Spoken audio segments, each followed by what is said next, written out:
දවසක්. අදත් විනාඩියකින් ඔබට දෙවියන් වහන්සේගේ ආශිර්වාදයවත් පණවිඩයක්. ගීතාවලිය 46 1. දෙවියන් වහන්සේ අපගේ සරණ හා ශක්තියයි. විපත්තියේදී ඉතා ඉක්මනින් උපකාර කරන තැනන් වහන්සේ.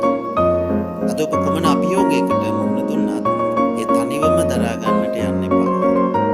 දෙවියන් වහන්සේ ඔබගේ රැකවරණයයි.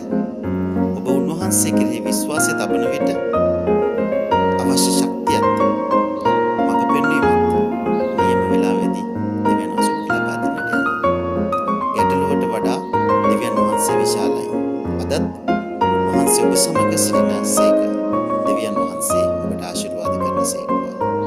යේසුස් වහන්සේගේ නාමයෙන්. ආමේන්. ඔබට මේ පණිවිඩය ආශිර්වාදයක් වුණා නම් තවත් කෙනෙකුට බලන්න ෂෙයා කරන්න. සබ්ස්ක්‍රයිබ් කරන්න අපගේ channel එක. දවස පතා ඔබට පණිවිඩ ලබා ගන්න පුළුවන්. ජේසුස් පීඨයි.